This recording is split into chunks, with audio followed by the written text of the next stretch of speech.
Fala, meus amigos, tudo bem com vocês? Boa noite a todos que estão nos acompanhando nesse aulão, nessa reta final para a preparação para o exame de ordem. Dei boa noite, mas também vou dar um bom dia, vou dar uma boa tarde para quem vai assistir essa aula posteriormente, que vai ficar gravada aqui no nosso canal do Vilaça Cursos. E deixo um abraço, um beijo para quem está aqui no nosso chat, que eu estou vendo a movimentação aqui. Só que vamos tocar. Minha proposta é resolver 12 questões, tá? As questões que foram abordadas nos últimos 3 exames de ordem, tá? Nosso tempo é curto, então vou precisar acelerar um pouco, tá bom? Mas vamos lá. Vamos começar? Eu vou jogar aqui na tela para vocês. Opa, e agora vai, tá? Primeira questão, a questão que foi abordada no 41º exame de ordem. A questão diz o seguinte: a Constituição, ou melhor, em 2019, a Constituição da Sociedade Limitada Unipessoal, ou seja, formada por uma pessoa, tá, de modo permanente, né, porque anteriormente nós tínhamos a chamada pluralidade de sócios. Uma sociedade limitada, ela tem que ser formada por duas ou mais pessoas. E se chegasse ao ponto, uma situação, um momento em que ela tivesse apenas uma pessoa, fosse unipessoal, essa pluralidade de sócios ela tinha que ser reposta, recomposta, tá? No prazo de 180 dias. Mas essa regra ela foi eliminada, foi revogada, tá bom? Mas voltando aqui à questão, essa questão da sociedade unipessoal ela passou a ser possível de forma permanente, né? Nas opções a seguir, são apresentadas normas aplicáveis às sociedades limitadas em geral, mas apenas uma delas apresenta norma aplicável tanto às sociedades limitadas pluripessoais, mais de um sócio, quanto às unipessoais, um sócio só, tá bom? Qual é essa alternativa? Essa que a questão pede. Letra A. A possibilidade de realização de deliberações em reunião ou assembleia. B. A ocorrência de dissolução de pleno direito mediante distrato. C. A possibilidade de designação de administrador em ato separado. E letra D. A solidariedade pela exata estimação dos bens conferidos ao capital social. E aí, meus amigos, qual dessas alternativas diz respeito a uma regra que ela é aplicável, certo? Tanto às sociedades unipessoais quanto às pluripessoais, tá? E aí? Aquela pausa para vocês pensarem, mas retomando o nosso raciocínio aqui, vamos lá. Por que a letra A está incorreta? Vejam, a possibilidade de realização de deliberações em reunião ou assembleia. Se só tem um sócio, você vai se reunir com quem? Vai fazer assembleia com quem? Com amigos imaginários? Não. Então, elimina já essa aí, tá? B. A ocorrência de dissolução de pleno direito mediante distrato. Peraí. Distrato. Distrato pressupõe um trato anterior, mas você só faz um trato anterior com a outra pessoa ou com outras pessoas. Nessa hipótese aqui, nós estamos falando de uma sociedade unipessoal. Então você vai fazer trato com ninguém, cara. Com ninguém. Então já elimina essa também, tá? Letra C. A possibilidade de designação de administrador em ato separado.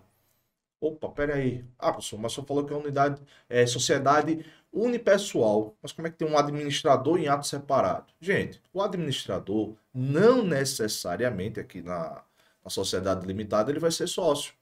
Ele pode ser uma pessoa estranha ao capital social, tá? Consequentemente, ele pode ser sim designado em ato separado. Ele não precisa ser administrador. Pode apenas exercer. Desculpa, o administrador não precisa ser sócio. Ele pode exercer apenas a função de administrador e não fazer parte do capital social. Então, é possível sim. Essa regra, ela ser aplicada a uma sociedade limitada unipessoal. Tá bom? Beleza, a gente já sabe que é a letra C. A letra D está incorreta pelo seguinte: a solidariedade pela exata estimação dos bens conferidos ao capital social. Solidariedade? Mas solidariedade com quem? Tá? Não tem mais sócio. Só é um sócio só. Um só detentor de todo o capital social. Então, não tem solidariedade aqui. Tá bom, meus amigos? Mas, resposta correta, letra C, já falei para vocês. Mas para fundamentar melhor nossas respostas, tá? Eu trago para vocês aqui a nossa resolução, tá? Dentre as assertivas, a letra C é a única correta, né? Que pode ser aplicada tanto à sociedade unipessoal quanto à pluripessoal, certo? Administrador não necessita ser sócio. Destaquem essa observação aí. Na sociedade limitada, o administrador não necessariamente é sócio. Pode ser uma pessoa estranha ao capital social. Essa é a principal ideia que essa questão nos dá, tá? Porque a gente pode extrair dela, ok? Opa! Agora sim, voltando aqui. Falei para vocês que não tem assembleia ou reunião, só tem uma pessoa. Ela vai falar para as paredes? Não, né? Não há distrato, né? Mas sim um cancelamento do registro daquela sociedade. Né? Distrato pressupõe um trato, né? Trato feito. Tem um programa antigo lá no canal por assinatura. Mas não tem outra pessoa, então você não vai fazer trato com ninguém, tá bom? Se só um sócio, também não tem solidariedade. Beleza, gente? Vamos passar aqui, tá? Desculpa a rapidez, mas vamos lá, vamos tocar. Bem, 41º exame de ordem novamente, tá? Então, a questão diz o seguinte, ainda falando sobre direito societário, tá bom? O contrato de constituição de uma sociedade empresária foi assinado pelos sócios no dia 17 de abril de 2023. Guardem bem aqui essa data, tá? Quando a questão der informações a respeito de dados, prazos, datas, etc., vocês vão destacando essas informações, que elas são muito importantes para a resolução da questão, tá bom? Então, aqui, ó, dia 17 de abril, já destaque isso aí. Iniciando-se nessa data a atividade social, mas veja, um contrato ele foi assinado pelos sócios nessa data, tá? O sócio Ubajara Horizonte, administrador nomeado no contrato, nesse caso aqui ele é o sócio, tá? Diferente daquela questão que nós falamos anteriormente. Somente apresentou o documento para arquivamento na junta comercial no dia 22 de maio de 2023, sendo esse registro deferido 2 dias depois, ou seja, no dia 24. Tá? Considerando esses dados, assinale a afirmativa correta. Em razão de a representação extrajudicial da sociedade empresária caber, por lei, né, pelo Código Civil, a seu administrador, nenhum dos sócios poderia requerer o arquivamento do contrato antes de 22 de maio de 2023. Letra B, a sociedade em nenhum momento funcionou irregularmente, pois o prazo para o requerimento do arquivamento só expiraria em 16 de junho de 2023. Logo, foi tempestivo na data em que foi feito. A sociedade funcionou irregularmente até a data do requerimento de arquivamento, mas tal fato foi sanado com o efeito ex-tunc. Quando falamos ex-tunc, ex-nunc, tá? Ex-tunc bate na testa, ou seja, retroage, tá? Vai para trás. Ex-nunc bate na nuca, vai para frente, ou seja, efeitos futuros, tá? Um macetezinho assim pra gente memorizar essa regra. Beleza? E letra D, o sócio administrador pode ser responsabilizado pela demora no requerimento de arquivamento do contrato social, eis que não foi respeitado o prazo legal de 30 dias. De fato, né, gente? Essa questão aí já deixou na cara com essa informação. Vejam, o contrato social ele foi assinado aqui no dia 17 de abril. Só que ele só foi levado a registro no dia 22 de maio. Ou seja, nós temos aí um atraso de mais de 30 dias, um prazo de mais de 30 dias, certo? Então, de quem era a responsabilidade de levar esse ato constitutivo a registro? O sócio administrador. A lei confere essa obrigação a ele, tá? Então, ele atrasou, retardou de fato a apresentação do ato constitutivo para registro perante a junta comercial, o registro público de empresas mercantis, tal, e ele pode ser também de fato responsabilizado por algum dano, por alguma situação que venha ocorrer nesse lapso temporal.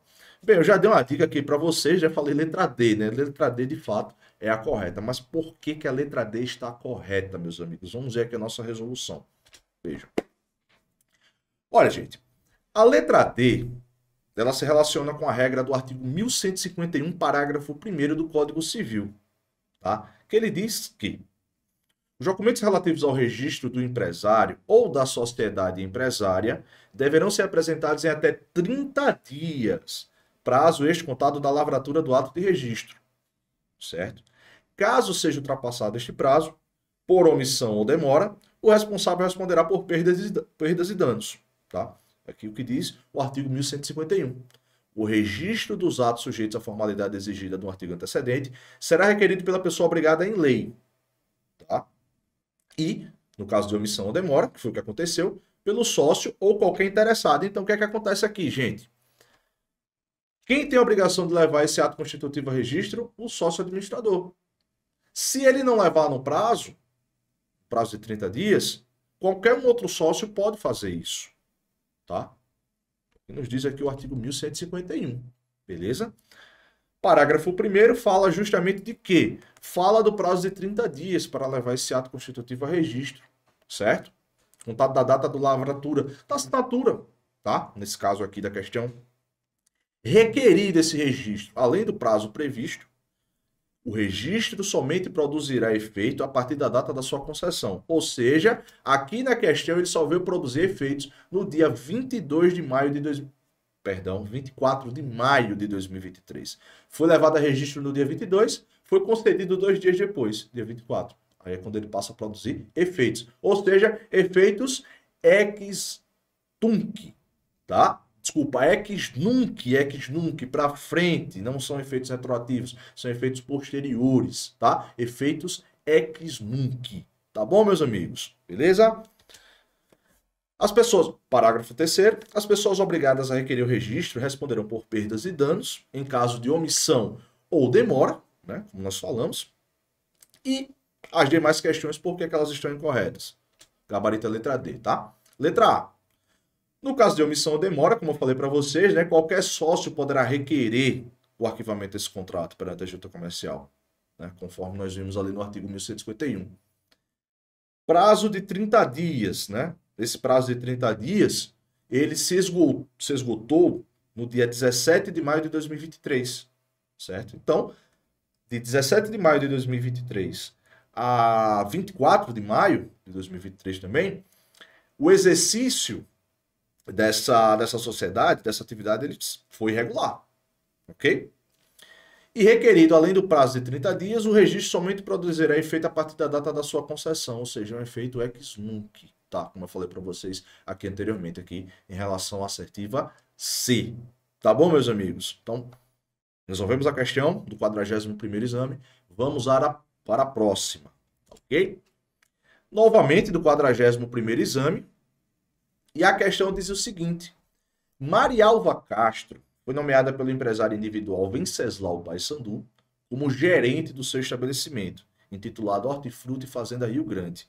Gente, o gerente é aquele preposto físico. É aquela pessoa que está lá no estabelecimento, né, com poderes para resolver praticamente todos os negócios, todas as questões, todas as situações que envolvam aquela atividade comercial, aquela pessoa jurídica, em nome dos sócios ou do empresário, ok? O gerente, ele é preposto fixo, ok? No instrumento de outorga de poderes consta que Marialva Castro não está autorizada a conceder desconto de preços nem receber pagamentos por cartão de crédito. Ou seja, há essa limitação de poderes, ok? Ela tem poderes para fazer várias outras coisas, mas essas duas situações são vedadas, tá? Vamos destacar aqui, inclusive, ó. Não está autorizada a conceder desconto de preços nem receber pagamentos por cartão de crédito. Bem, de acordo com o Código Civil, considerando os fatos narrados e a condição de preposto de Marialva Castro, assinale a afirmativa correta. Letra A. Deixa eu jogar aqui na tela para ficar melhor para vocês.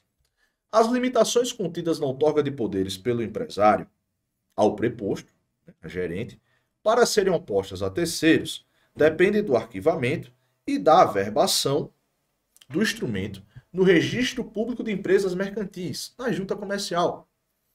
As limitações contidas na outorga de poderes pelo empresário ao preposto, para serem opostas a terceiros, dependem do arquivamento e da averbação do instrumento no registro de títulos e documentos. C. A modificação ou a revogação dos poderes concedidos por Venceslau Paissandu a Marialva Castro pode ser feita sem necessidade de arquivamento e de averbação do novo documento no Registro Público de Empresas Mercantis, a cargo das juntas comerciais.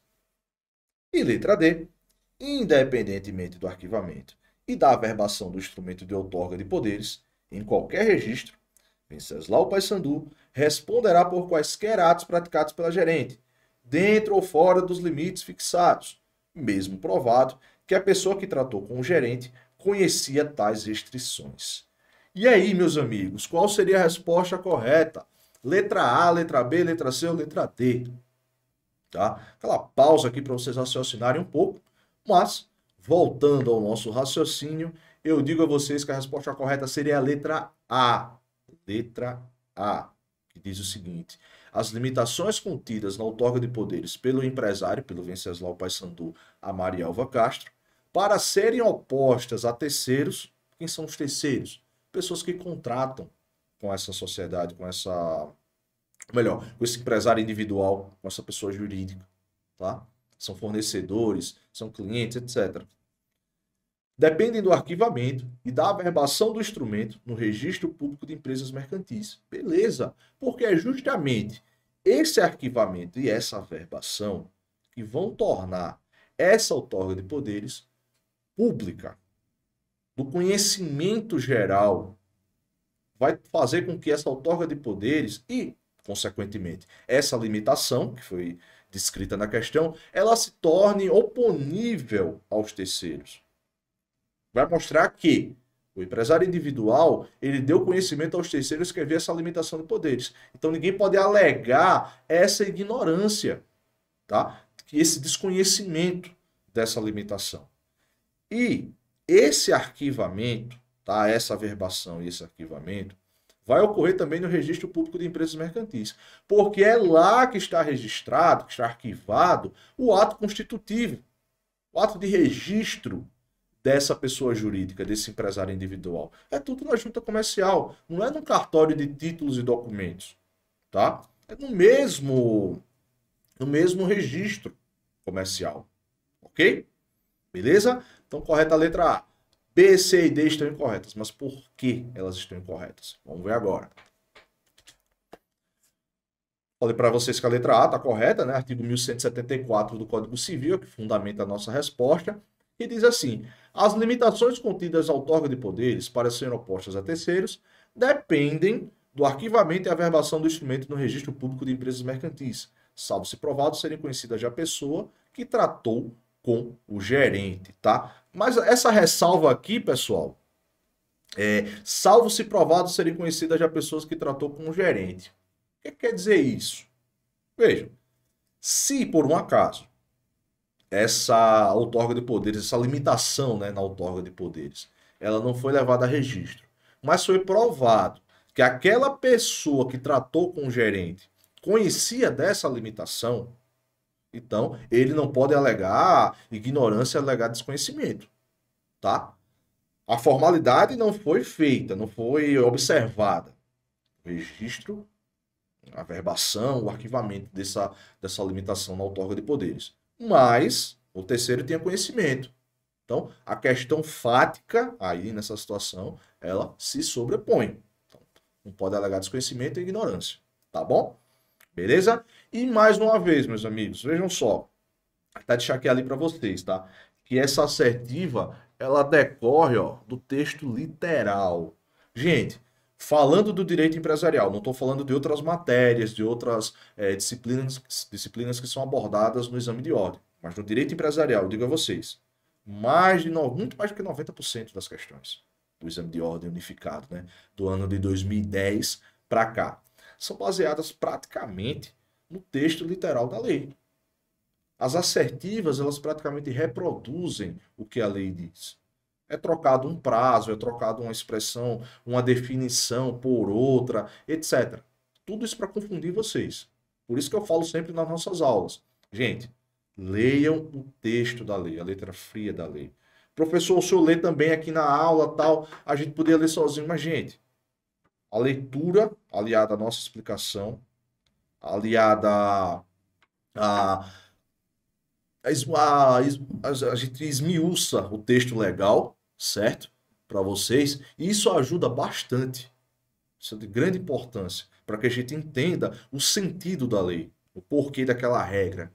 Tá? Qual é o raciocínio daquilo ali. Que isso também vai ajudar vocês a identificar assertiva e incorreta. Quando chegar na hora da prova. Ok? Então, por isso que eu pego muito do pé de vocês a respeito do texto frio da lei. Tá bom? Mas, Em relação às assertivas incorretas dessa questão, a letra B, né? Por que a letra B está incorreta? Porque fala aqui em registro de títulos e documentos. Não, não é o caso, tá? É no registro público de empresas mercantis, a junta comercial, né? Esse arquivamento e averbação é feito lá, né? Da limitação na outorga de poderes, ok? Tanto a Constituição, em relação à letra C, né, tanto a Constituição quanto a modificação e revogação de poderes desse preposto, desse gerente, necessita do arquivamento e averbação, né, conforme previsto no artigo 1174, que nós lemos anteriormente, certo? E o parágrafo único aqui, que eu quero destacar para vocês, ele diz assim: para o mesmo efeito e com idêntica ressalva, deve a modificação ou modificação do mandato ela ser arquivada e averbada no registro público de empresas mercantis. Tá bom, meus amigos? Por fim, a letra D, né? Na hipótese de a pessoa que contratou como gerente ter conhecimento da restrição nos poderes concedidos, né?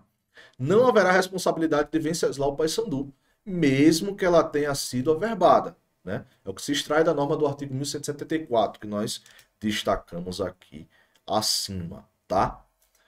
Ok, meus amigos? Então, era isso que eu tinha para falar para vocês na resolução dessa questão, tá? Falando aqui sobre a questão do preposto, da limitação dos poderes do preposto e a sua publicidade para terceiros. Bem, próxima questão do 41º exame de ordem. A questão diz o seguinte: o empresário individual Valério Sampaio, devidamente inscrito na Junta Comercial do Estado do Espírito Santo, teve sua falência requerida em 3 de maio de 2023, com fundamento na falta de pagamento, sem relevante razão de direito, de uma nota promissória no valor de R$ 91 mil. Opa, vamos lá. Vamos destacar aqui primeiro essa data, né? A falência dele foi requerida no dia 3 de maio de 2023. E qual foi o fundamento? O inadimplemento de uma nota promissória no valor de R$ 91 mil, tá? Submetida previamente ao protesto especial. Que protesto é esse, meus amigos? Gente, a lei número 11.101 de 2005, ela prevê esse protesto falimentar, um protesto para fins de requerimento de falência. Aquele título não adimplido, ele tem que ser protestado para este fim, tá bom?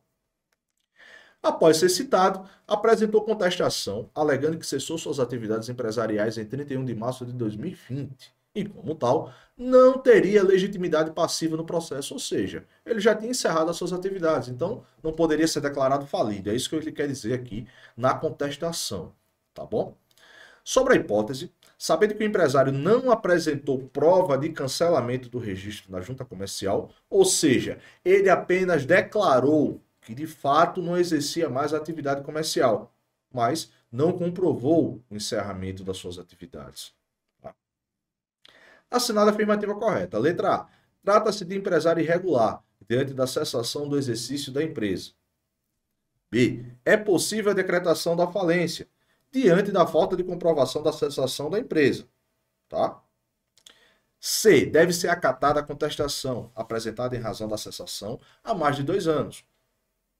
E letra D. Somente com o cancelamento do registro será possível a decretação da falência. E aí, meus amigos, o que é que nós temos aqui? Nós temos um empresário que alega que cessou as suas atividades empresariais, suas atividades comerciais, numa data, um momento, mais de 3 anos antes, 3 anos anteriores à data do pedido de falência, certo? Só que ele não comprovou a cessação, o cancelamento do registro da sua atividade.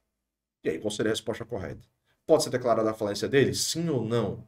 E por quê? A, B, C, D, A, B, C e D. E aí, qual seria a resposta correta? Pessoal, voltando aqui ao nosso raciocínio, tem para vocês pensarem.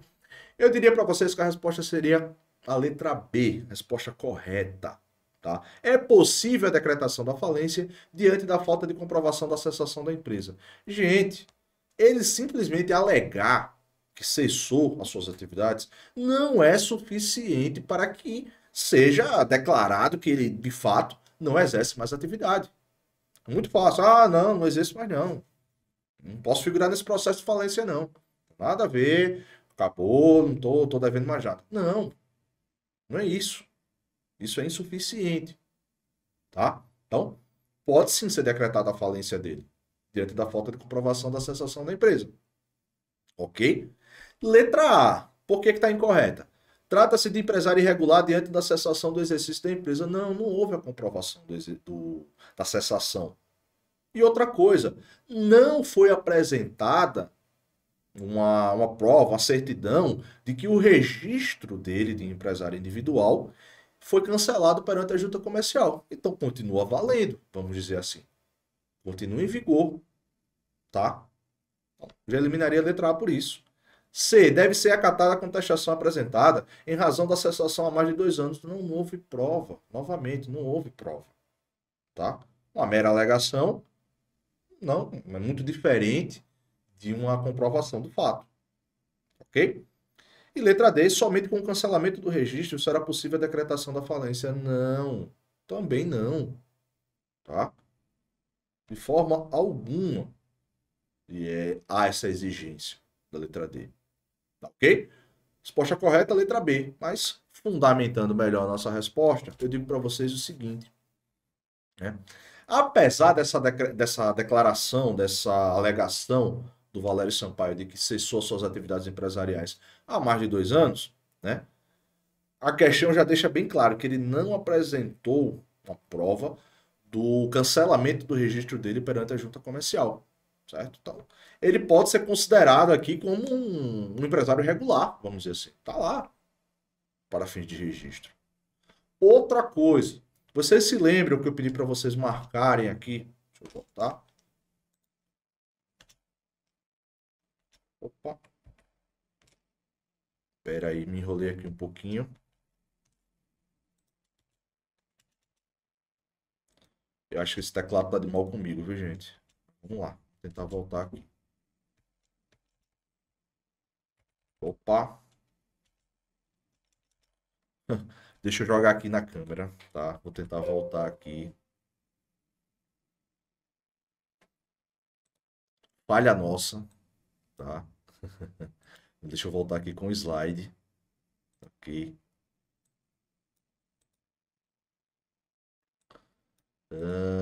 Agora vai.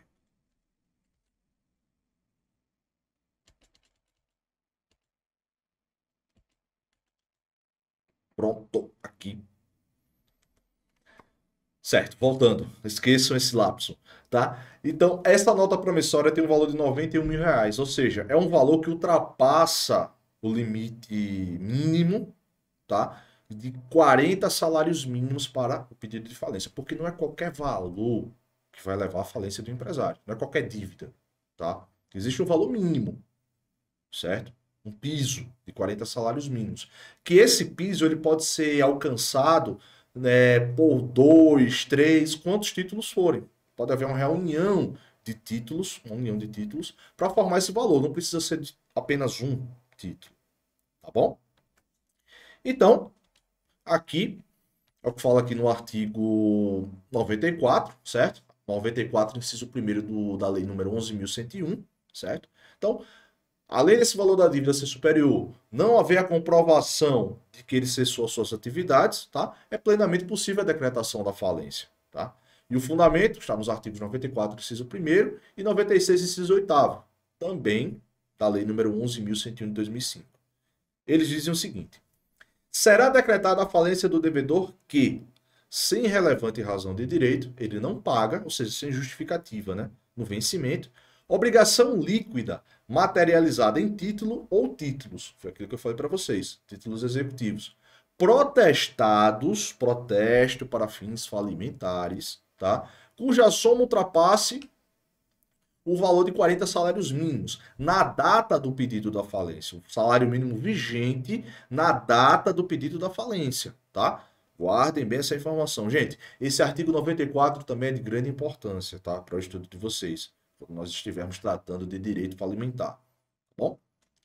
Artigo 96. A falência requerida com base no artigo 94, inciso 1º, caput da Lei nº 11.101, de 2005, não será decretada se o requerido provar, não é só se ele alegar, tá?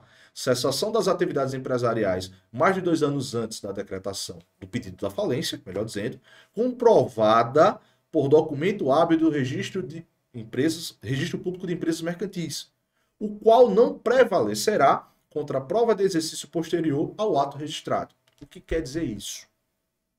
Primeiro, ele tem que provar que cessou suas atividades, tá? Um documento hábil, uma certidão, por exemplo, lá da junta comercial, certo?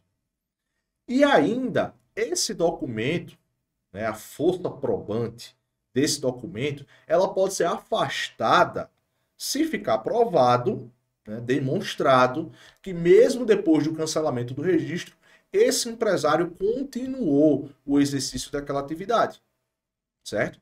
Mesmo com o registro cancelado, ele continuou realizando aquela atividade econômica, atuando como empresário.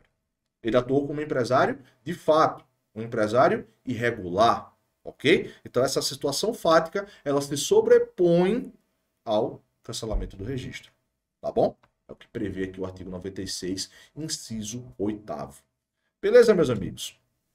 As demais assertivas, elas estão incorretas pelo seguinte: se não há prova de que Valério Sampaio tenha encerrado suas atividades, do mesmo modo não há prova de que ele permaneça exercendo-as, certo? Então, como foi informado, né?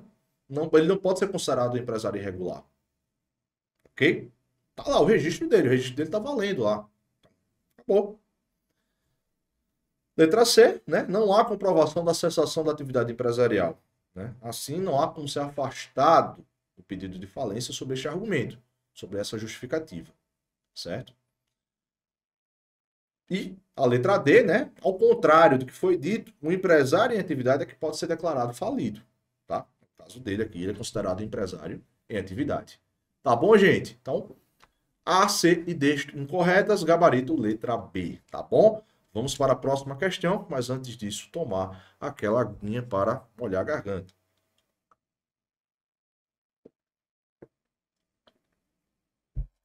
Pois bem, passamos para o 42º exame, tá? Exame de ordem unificado. O Código Civil, ao tratar da caracterização do empresário, afasta desse instituto as pessoas naturais que exercem profissão intelectual de natureza científica, literária ou artística, certo? Todavia, entretanto, o Código Civil admitiu a possibilidade dessas pessoas virem a serem reputadas empresárias e, como tal, sujeitarem-se à inscrição na junta comercial. Gente, essas pessoas aqui, pessoas que exercem profissão de natureza intelectual, científica, literária ou artística, elas não são consideradas empresárias, tá? Podem ser consideradas profissionais liberais, por exemplo. Podem se reunir com outros profissionais liberais e aí, para exercer essa atividade em conjunto, numa sociedade simples, uma sociedade de pessoas, certo? Sociedade civil, uma S/S. É o que acontece, por exemplo, com os advogados. Uma sociedade de advogados formando um escritório, tá? Então, não são considerados empresários por essa razão, pela natureza da atividade. Porém, existem algumas situações, né, diante de um cenário fático, diante de outros elementos aliados ao exercício dessa atividade, que podem fazer com que essas pessoas elas sejam consideradas empresárias, tá? Se são empresárias, terão registro perante a junta comercial. Ok? Então a questão pergunta: assinale a opção que apresenta a condição para que isso ocorra. Letra A. O exercício da profissão intelectual deve congregar emprego habitual de mão de obra e insumos. B. A pessoa natural deve exercer atividade econômica com concurso de auxiliares, com a ajuda de auxiliares ou colaboradores. C. O exercício da profissão de natureza científica, literária ou artística deve constituir elemento de empresa. E letra D. A pessoa natural deve optar pelo Simples Nacional e ser enquadrada como microempreendedor individual. O meio. E aí, pessoal, qual seria a resposta correta? Letra A, letra B, letra C ou letra D? Aquela pausa para vocês raciocinarem, resolverem a questão, tá? Mas eu digo a vocês que a resposta correta seria a letra C, tá? Letra C. Essas pessoas, esses profissionais, tá?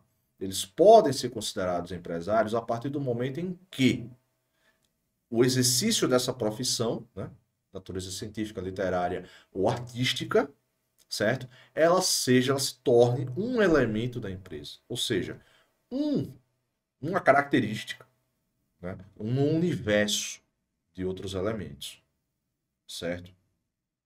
Aí sim ela se torna empresária. Eu vou dizer, vou voltar aqui na letra C, vou explicar melhor para vocês o que vem a ser elemento de empresa, mas antes disso eu vou dizer o porquê que as demais estão incorretas, tá? Letra A. O exercício da profissão intelectual deve congregar emprego habitual de mão de obra e insumos. Não, nem sempre. Nem sempre, tá? Porque vamos dizer que você não precise, por exemplo, de matérias-primas, certo? Você não precisa de insumos, nesse caso aqui, tá? Para exercer essa atividade. Então, já elimina, não necessariamente, tá? Elimina essa letra A. Letra B. A pessoa natural deve exercer atividade econômica com concurso de auxiliares ou colaboradores. Não, isso não é um elemento determinante. Isso não é característico da atividade econômica. Você pode exercer a atividade sozinho. Isso não vai te desnaturar como empresário, tá? Nem vai caracterizá-lo como empresário. É uma particularidade, né? Não uma regra, ok? Então, isso não é determinante. Letra D. A pessoa natural deve optar pelo Simples Nacional e ser enquadrada como um microempreendedor individual. Não, gente, não é. Essa questão do Simples Nacional e do microempreendedor individual são questões relacionadas a um regime tributário que diz respeito à arrecadação anual dessa pessoa, faturamento anual dessa pessoa jurídica, tá? Questão de enquadramento tributário, ok? Então, não é determinante para a natureza jurídica daquela atividade, tá bom? Mas, para fundamentar melhor a nossa resposta, eu trago para vocês o seguinte. O Código Civil, no artigo 966, meus amigos, ele traz a definição do empresário, certo? Mas no parágrafo único desse mesmo artigo, ele traz uma excludente de quem não pode ser considerado empresário, tá? Que diz o seguinte: não se considera empresário quem exerce profissão intelectual, de natureza científica, literária ou artística, ainda que com concurso de auxiliares ou colaboradores. Lembra que eu falei para vocês que isso não é determinante. Salvo se o exercício da profissão constituir elemento de empresa, tá? Isso implica dizer que as pessoas que exercem profissões de tal natureza, elas são, em regra, excluídas do conceito de empresário, mas poderão ser consideradas como tal, desde que as profissões mencionadas constituam um elemento, ou seja, sejam uma parte do universo, né, do conjunto de elementos que compõem a empresa, tá? Vou dar um exemplo bem clássico para vocês aqui, que eu até transcrevi, certo? É o engenheiro civil. O engenheiro civil é aquela pessoa que tem uma graduação em engenharia civil, ele cursou uma faculdade, tá? Só que, depois de se graduar, obter o seu registro perante o órgão competente, o CREA, ele formou uma sociedade com outras pessoas e passou a exercer essa sua profissão por meio de uma construtora, né? Essa sua atividade, essa formação dele acadêmica de engenheiro civil, certo? Então, além dessas atividades pertinentes à formação em engenharia civil, tá? Esse profissional, esse engenheiro, junto com outras pessoas, ele também atua na construção de imóveis, na comercialização desses imóveis, de edifícios residenciais, por exemplo, de loteamentos, tá? E para que isso seja feito, há também uma contratação de funcionários, uma concessão de crédito, né, de obtenção de financiamentos perante instituições financeiras. São feitas parcerias comerciais com corretoras, né, com corretores, com empresas imobiliárias para a venda, a comercialização, a divulgação desses empreendimentos, né? Tudo visando o quê? A expansão desse negócio. Veja que aquela formação que ele possui em engenharia civil é apenas um elemento da empresa, tá? A elaboração de um projeto, por exemplo, fiscalização da obra, tal, é apenas uma parte daquele universo, entendeu? Então aí nós estamos diante de um empresário, ok? O empresário tem uma formação em engenharia civil, mas exerce uma atividade econômica, tá? É algo muito maior, ok? Já as demais assertivas, como eu falei para vocês, elas estão incorretas, por quê? Nem toda atividade intelectual, natureza científica, literária ou artística, ela se utiliza de mão de obra ou insumos para ser exercida, tá? Letra B, não há exigência do concurso de auxiliares ou colaboradores, né, para a caracterização dessas atividades, ok? Ela pode ser exercida solitariamente, tá? Por apenas uma pessoa. E, como eu falei para vocês, não há essa exigência de enquadramento como o MEI, né, do enquadramento no Simples Nacional, né? Porque isso aí são regimes, são classificações de natureza tributária, né? Que dizem respeito tão somente à receita bruta anual, para que sejam obtidos benefícios, essa empresa seja tratada com um regime burocrático mais simplificado, por exemplo. Tá bom? Então, elimina também a letra E, letra D. Resposta correta, letra C. Tá bom, gente? Vamos para a próxima? 42º exame de ordem unificado, tá? A questão diz o seguinte: F. Beltrão, G. Carneiro e S. Moreira decidiram constituir uma sociedade do tipo simples e de prazo indeterminado, que entrou em atividade na data da assinatura do contrato, levado a registro na semana seguinte no Registro Civil de Pessoas Jurídicas. Opa, que diferente, professor. Aqui na Junta Comercial, Registro Público de Empresas Mercantis. Sim, mas estamos falando aqui, nesse momento, de uma sociedade simples, uma sociedade de pessoas, tá? Então ela é registrada no Registro Civil de Pessoas Jurídicas. Você, eu, outras pessoas foram registradas no Registro Civil de Pessoas Naturais. É diferente, registro de nascimento, tá? Aqui nós estamos tratando de pessoas jurídicas, é um outro cartório, tá bom? Beleza. Prosseguindo, assinale a opção que indica a hipótese de dissolução de pleno direito. Como assim, professor? De pleno direito, ou seja, que não necessita de uma interpelação judicial, de um pronunciamento judicial, para que ela seja dissolvida, tá bom? Então, letra A. A deliberação dos sócios por maioria absoluta do capital. B. O esgotamento da exploração do objeto social. Ou verificada a sua inexequibilidade. C. O falecimento de qualquer dos sócios, independentemente de optarem pela dissolução. E letra D. A existência de apenas um sócio, não reconstituída a pluralidade, em até 180 dias. E aí, meus amigos, qual seria a resposta correta aqui? A, B, C ou D?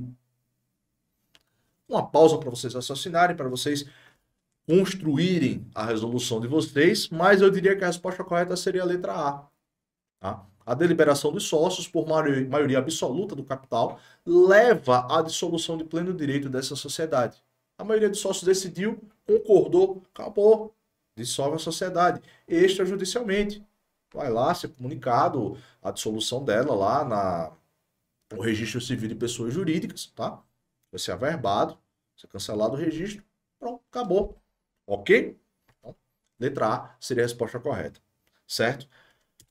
Como fica a nossa fundamentação? Eu disse que a resposta correta é a letra A, né?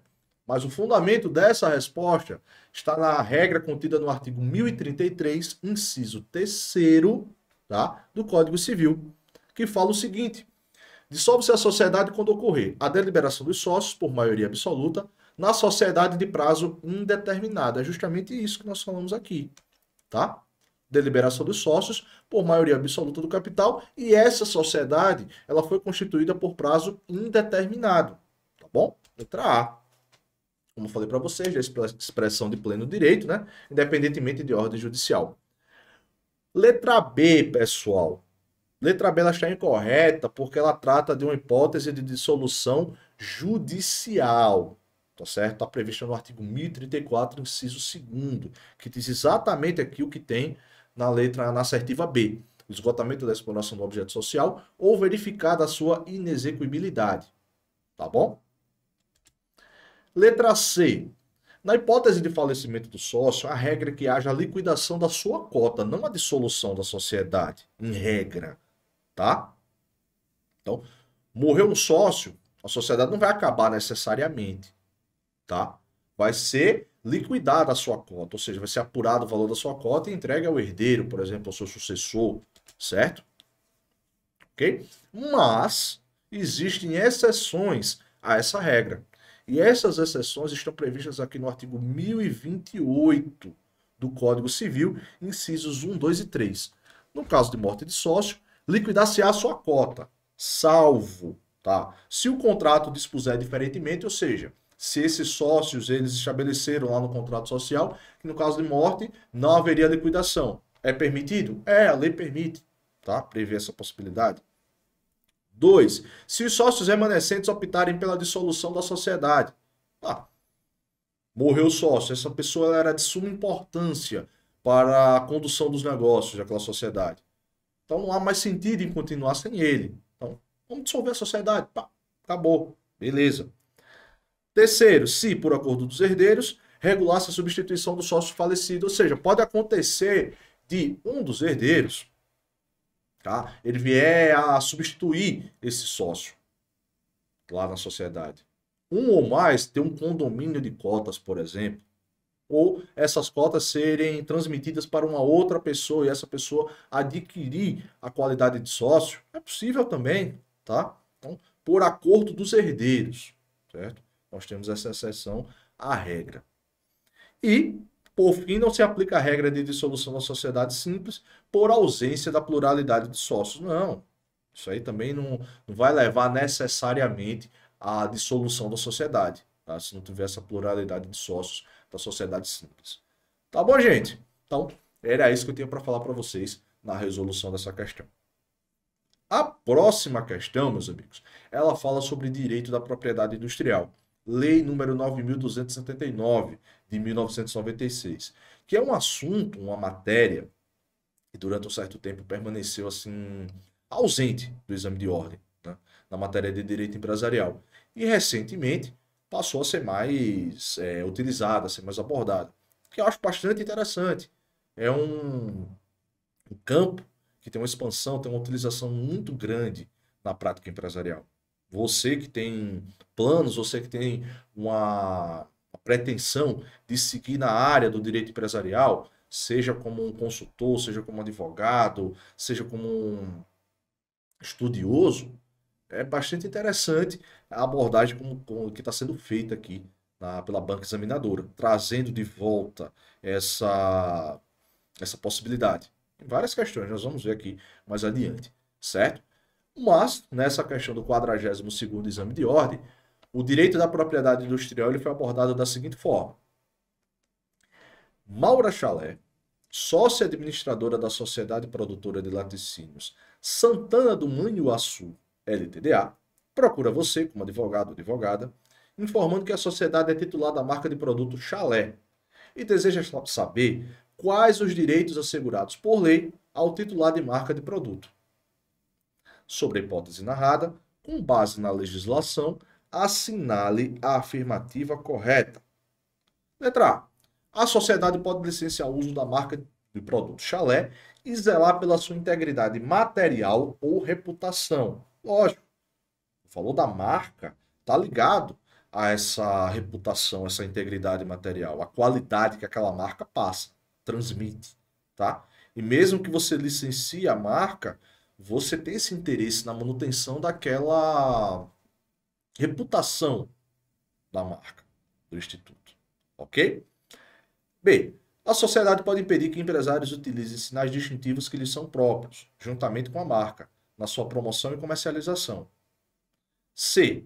A sociedade pode proibir que fabricantes de acessórios utilizem a marca para indicar a destinação do produto, ainda que obedecidas às práticas leais de concorrência. Letra D. A sociedade pode vetar a citação da marca em discurso, obra científica ou literária, com ou sem conotação comercial, independentemente de prejuízo ao caráter distintivo. E aí, meus amigos, qual seria a resposta correta? Letra A, letra B, letra C ou letra D? Eu acho que eu já dei uma pista para vocês de qual seria a resposta correta, né? A resposta correta, de fato, é a letra A, certo? A sociedade pode zelar pelo uso da marca do produto Chalé melhor, pode licenciar o uso da marca de produto chalé e zelar pela sua integridade material ou reputação, lógico, é o interesse do proprietário da marca, ainda que ela esteja licenciada, porque tudo isso gera valor para essa marca, valor de mercado, tá? A reputação que ela tem perante os consumidores, perante o mercado, ok?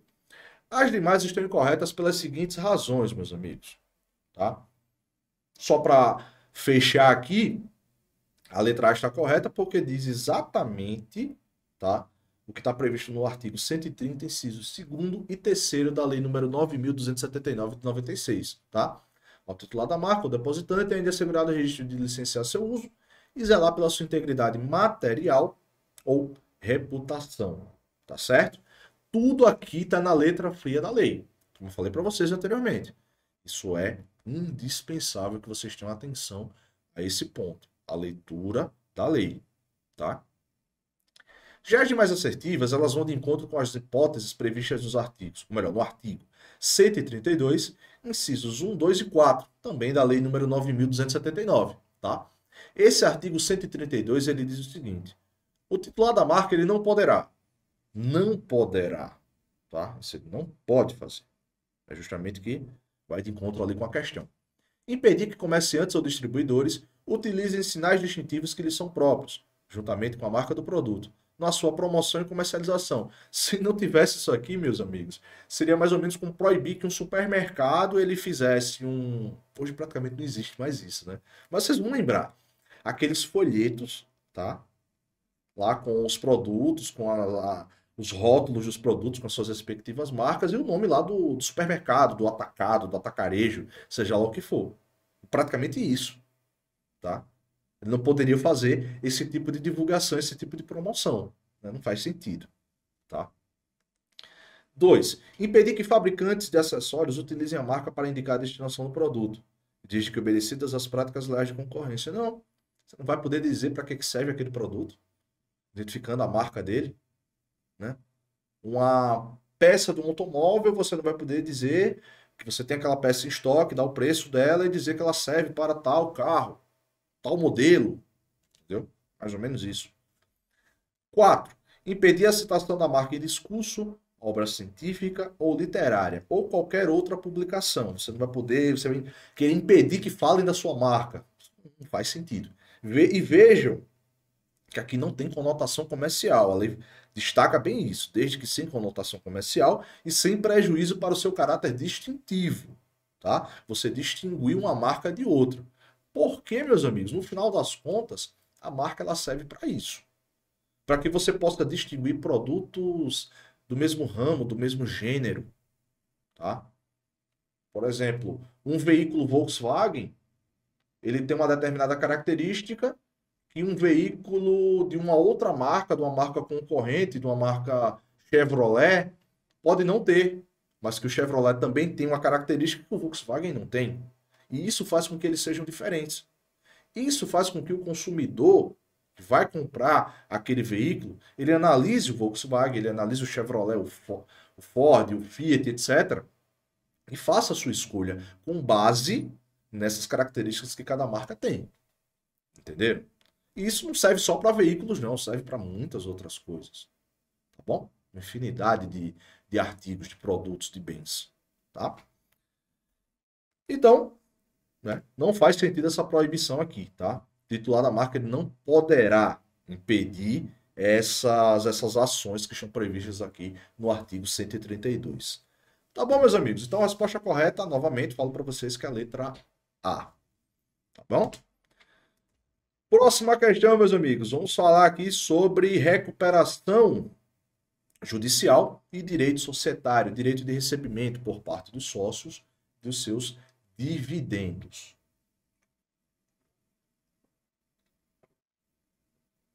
Vamos lá, a gente está na correria, a gente dessa nossa proposta de trazer esse conhecimento para vocês, tá? Nesse nosso aulão ao vivo, tá bom?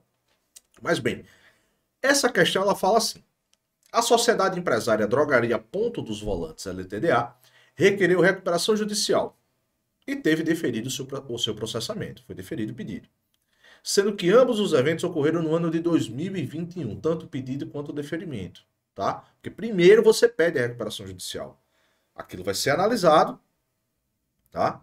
Vai ser deferido o processamento e ainda vai ter a aprovação do plano de recuperação judicial por parte da Assembleia de Credores, tá bom? Não é uma coisa tão simples, tão direta, não é só pedir, tá? Dos exercícios sociais de 2021, 2022 e 2023, a sociedade não distribuiu lucros aos sócios, embora eles tivessem sido oferidos em 2022 e 2023, certo? Não teve lucro em 2021, mas teve em 2022 e 2023. E mesmo assim não teve distribuição de lucros entre os sócios.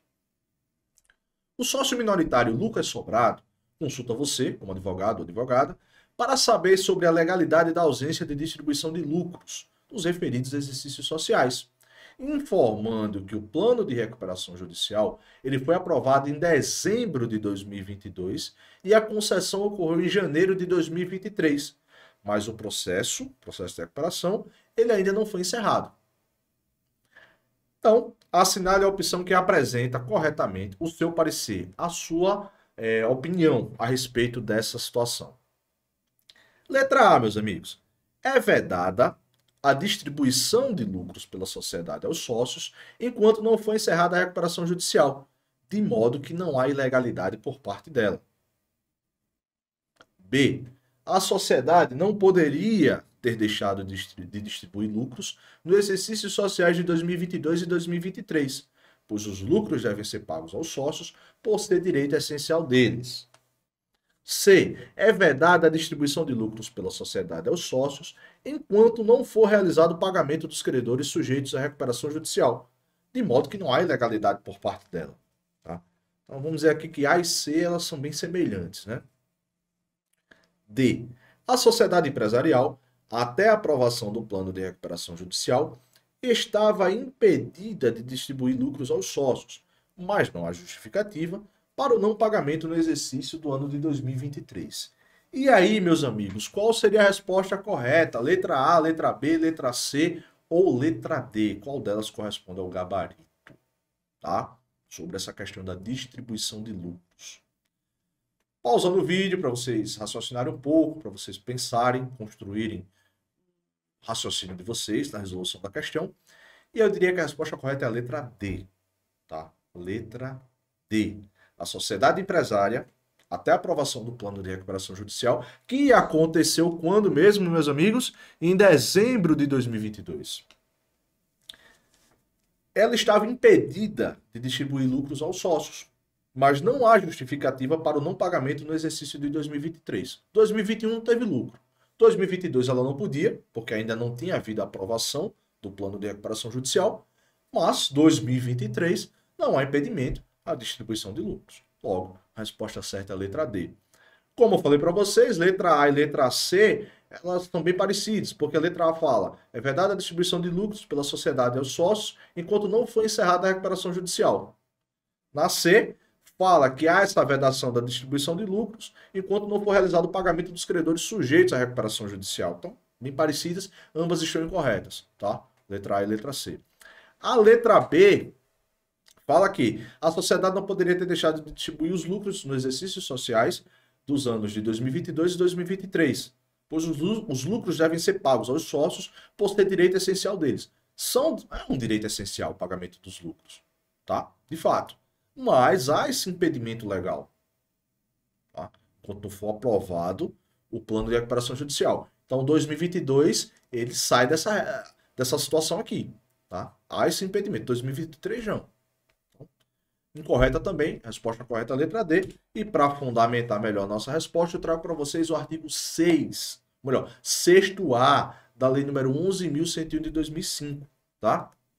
Esse artigo, meus amigos, ele fala o seguinte: é vedado ao devedor, até a aprovação do plano de recuperação judicial, distribuir lucros ou dividendos a sócios e acionistas, tá? Sujeitando-se o infrator disposto no artigo 168 desta lei. Um crime falimentar, né? Um crime por fraude a credores, tá? Desta forma, considerando que a aprovação do plano de recuperação se deu em dezembro de 2022, a sociedade estava impedida de distribuir lucros quanto aos exercícios de 2021 e 2022. 2021 já não tinha, né, na verdade. Teve lucro, né? Não havendo impedimento quanto ao exercício de 2023, certo? E por que essa regra, meus amigos? Porque essa medida, ela visa assegurar os direitos dos credores, né? E proporcionar uma maior celeridade, uma maior disponibilidade de recursos para o pagamento dos credores, né? A satisfação dos créditos daqueles credores. Então, diante dessa situação, há um verdadeiro sacrifício dos direitos dos sócios, tá? Em nome da liquidez da empresa, em nome do cumprimento do plano de recuperação judicial, certo? Para que a empresa, a sociedade, nesse caso, ela supere aquela crise financeira que levou, né, fizesse com que ela requeresse a sua recuperação judicial, ok? Recuperação judicial não é algo permanente, é algo temporário, certo? Passageiro. O objetivo da lei, a lei foi editada justamente para isso, para que seja um episódio apenas naquela trajetória na sociedade do empresário. Tá bom? Então, era isso que eu tinha para falar para vocês aqui. Tá? As demais, como eu falei para vocês, elas vão de encontro a essa assertiva, né? Então, já comentamos o suficiente. Tá bom, pessoal? Bem, 43º exame de ordem, novamente, tá? Mais uma questão aqui desse exame.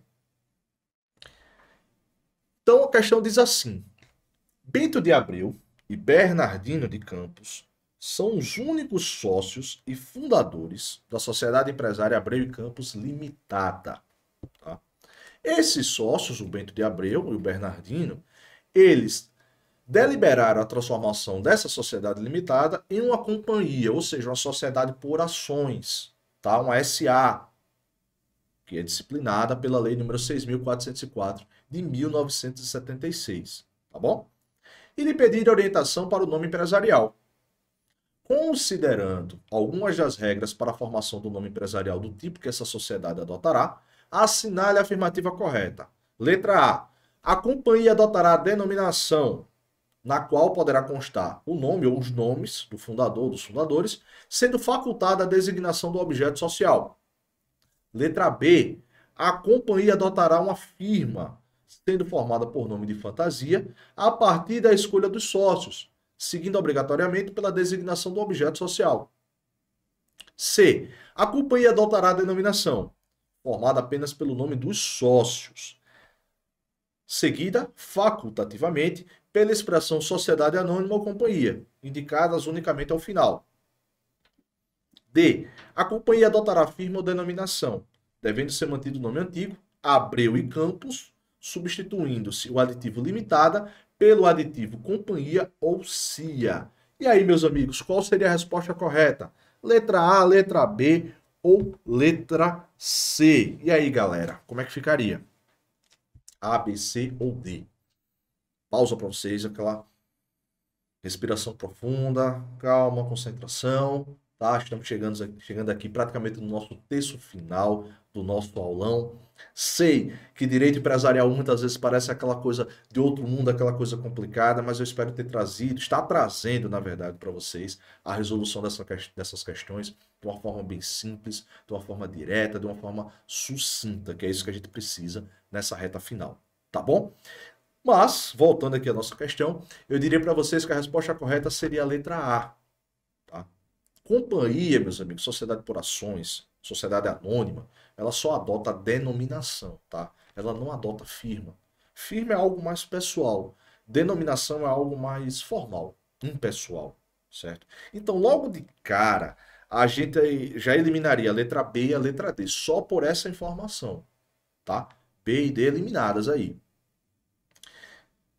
Mas a letra A fala, na qual poderá constar o nome ou os nomes do fundador ou dos fundadores. Beleza, isso é possível. Sendo facultada a designação do objeto social. Exatamente. Tá? Letra A, correta. Mas, falei para vocês que poderia ser letra C. Tá?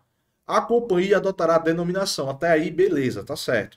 Formada apenas pelo nome dos sócios. Não, não é formada apenas pelo nome dos sócios, não. Não, isso aí não tem essa obrigação, não, essa regra, tá? Pode ter o nome do sócio, é uma faculdade, não é exigência. seguida facultativamente pela expressão sociedade anônima. Opa, seguida facultativamente não. Sempre vai existir ou SA, sociedade anônima, ou companhia. E ainda fala aqui, ó, indicadas unicamente ao final. Não, gente. Não. A expressão companhia em uma sociedade por ações, ela sempre vai vir no início da denominação, e não ao final. Se fosse ao final, poderia haver uma confusão com a existência de outros sócios e companhia, tá? Por exemplo. Então, a própria lei, como eu vou mostrar para vocês aqui mais adiante, ela disciplinou essa questão, tá? E estabelece que companhia, na denominação de uma sociedade anônima, ela vem sempre no início, tá? Sociedade anônima pode vir até no final, abreviado por extenso, SA, S.A. Tá? Ou S/A. Beleza, mas companhia não, tá? Já torna essa assertiva aqui incorreta, tá bom? Mas o nosso gabarito ele ficou da seguinte forma. Letra A. Assertivo está em consonância com a norma contida no artigo 1160 do Código Civil, certo? Por quê? Vejam que aqui a gente está tratando de uma transformação de uma sociedade limitada em uma sociedade por ações, tá? Uma sociedade anônima, uma companhia, certo? E, diante disso, ela passa a utilizar unicamente a denominação como nome empresarial, certo? Tem um caráter mais impessoal, como eu falei para vocês, certo? Quando comparado à firma. O artigo 1160 diz o seguinte: a sociedade anônima opera sob denominação, opa, não fala em firma, integrada pelas expressões sociedade anônima ou companhia, por extenso ou abreviadamente, tá? Facultada a designação do objeto social. Beleza? É justamente o que diz a assertiva A. As demais, como eu falei para vocês, B e D, a companhia ela não utiliza a firma, já está errado, tá? E letra C, como falei para vocês. Apesar de adotar a denominação, né, a formação do nome empresarial da companhia ela deve obedecer à regra contida no artigo 1160 do Código Civil, como eu falei para vocês, tá? E ainda nós temos a incidência da regra do artigo 3º, parágrafo 1º da Lei nº 6.404 de 76, né, que estabelece a obrigatoriedade da utilização das expressões companhia ou sociedade anônima. Vejam só, artigo 3º. A sociedade será designada por denominação, beleza, acompanhada das expressões companhia ou sociedade anônima, expressas por extenso ou abreviadamente, mas vedada a utilização da primeira ao final, né? Companhia, é vedado a utilização no final. Parágrafo 1º. O nome do fundador, acionista ou pessoa que por qualquer outro motivo, qualquer outro modo, tenha concorrido para o êxito da empresa, ele poderá figurar nessa denominação, certo? É possível que ele figure aí na denominação. Tá bom, meus amigos? Então, assertiva correta, letra A. Bom? Pois bem, gente, vamos lá.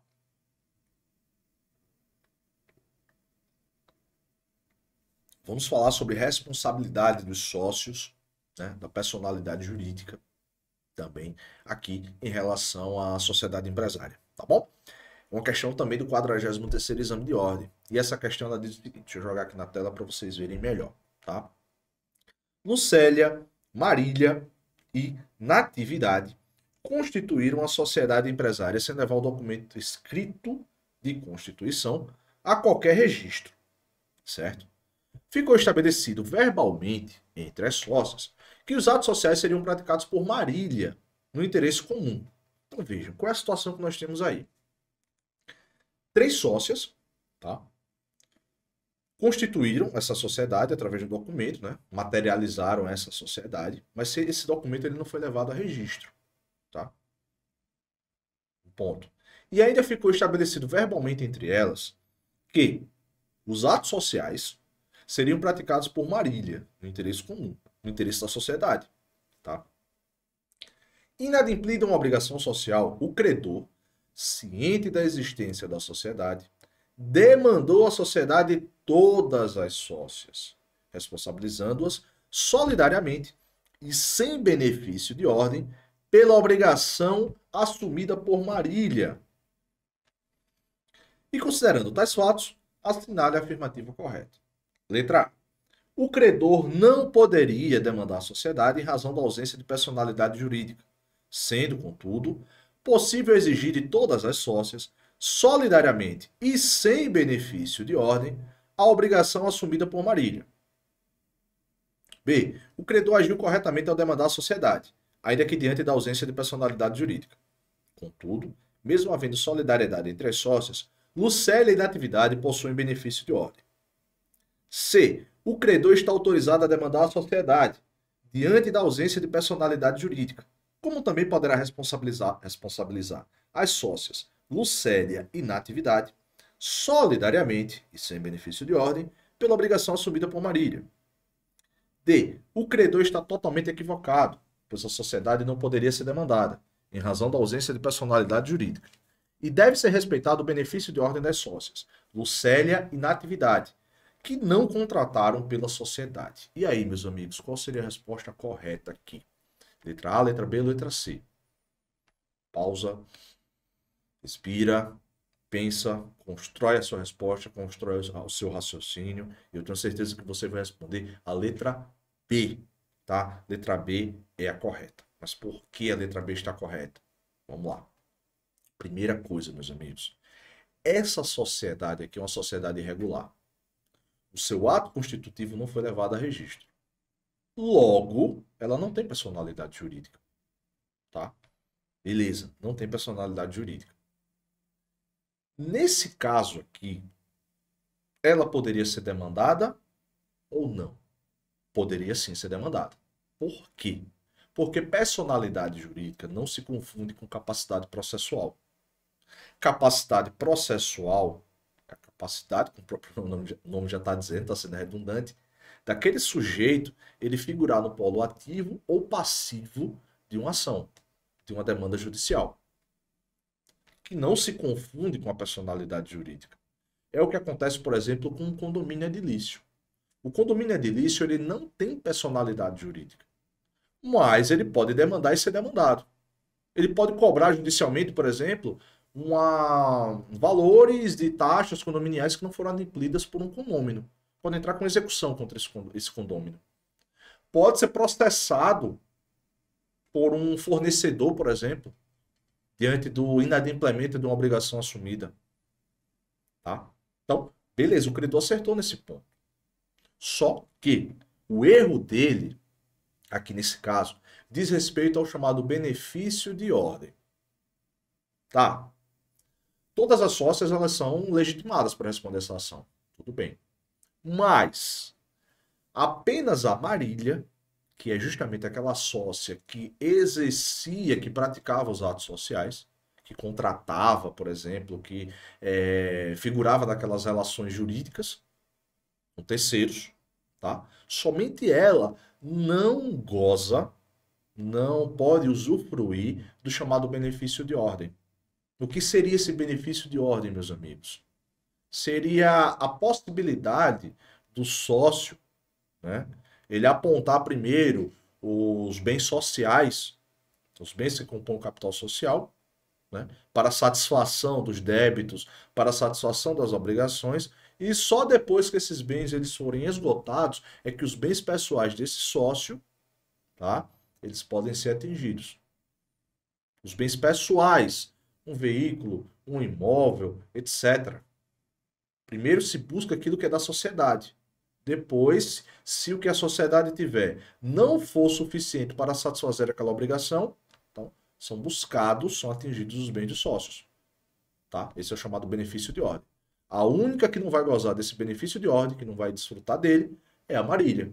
As demais sócias, Lucélia e Natividade, elas possuem direito a esse benefício de ordem. Tá bom? Mas, para fundamentar melhor a nossa resposta, eu trago para vocês aqui o nosso gabarito, tá bom? Vou jogar aqui na tela para vocês. Letra B, já falei que é a correta, né? Então vejam.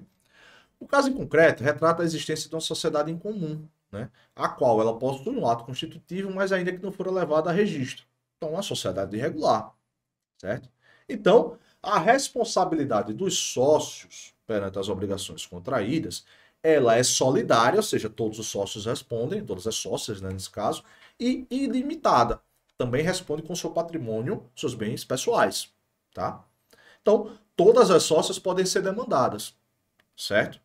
E quem contratou pela sociedade, em nome da sociedade, no caso a Marília, ela não pode invocar o benefício de ordem, tá? Esse benefício de ordem está aqui no artigo 1024 do Código Civil.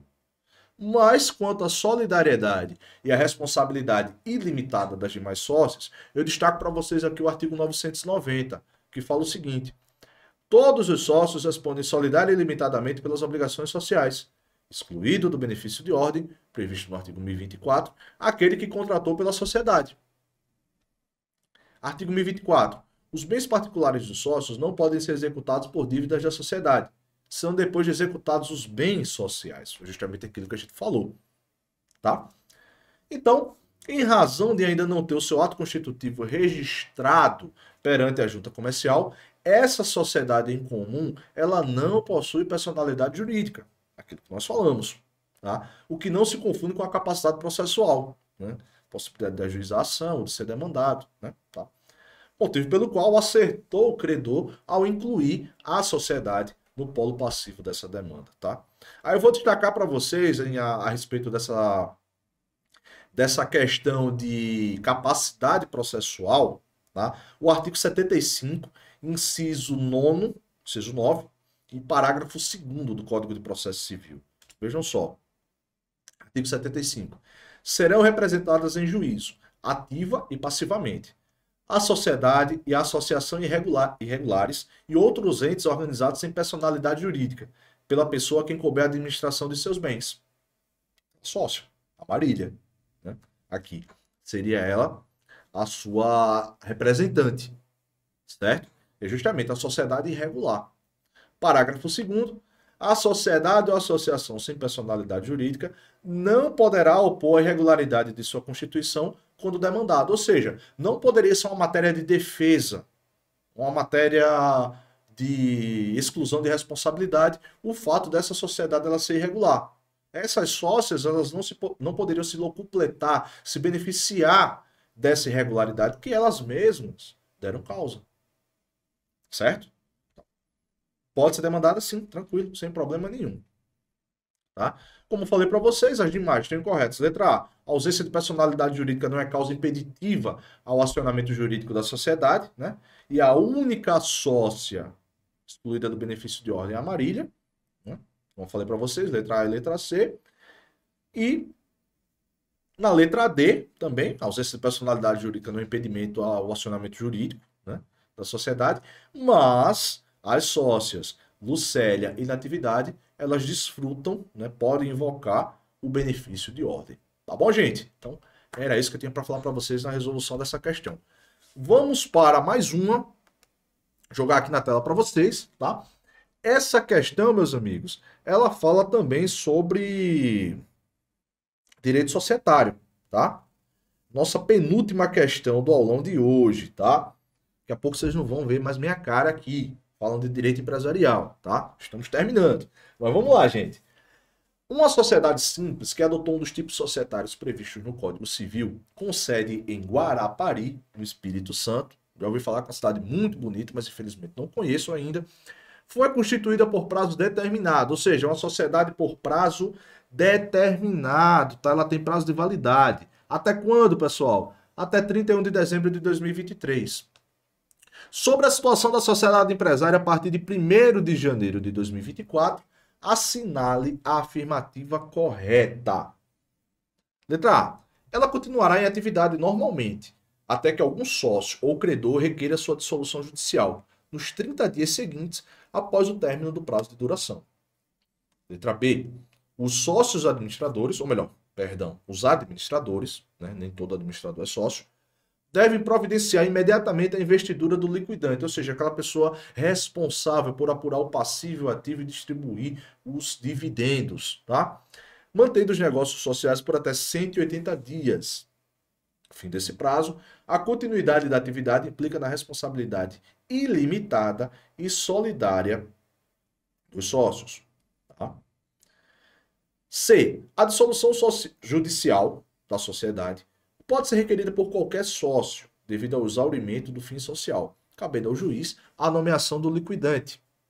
E letra D, a sociedade reputa-se dissolvida em razão do vencimento do prazo de duração, salvo se, sem oposição de sócio, não entrar a sociedade em liquidação, caso em que se prorrogará por tempo indeterminado. E aí, meus amigos, qual seria a resposta correta? Uma sociedade que tem um prazo determinado de funcionamento, tá? Ela atingiu esse lapso temporal, esse prazo, certo? E nós queremos saber qual é a sua situação após o decurso desse prazo, tá?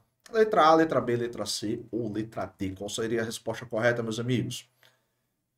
Pausa, respira, pensa, coloca no papel e vamos lá. Letra D seria a resposta correta, tá?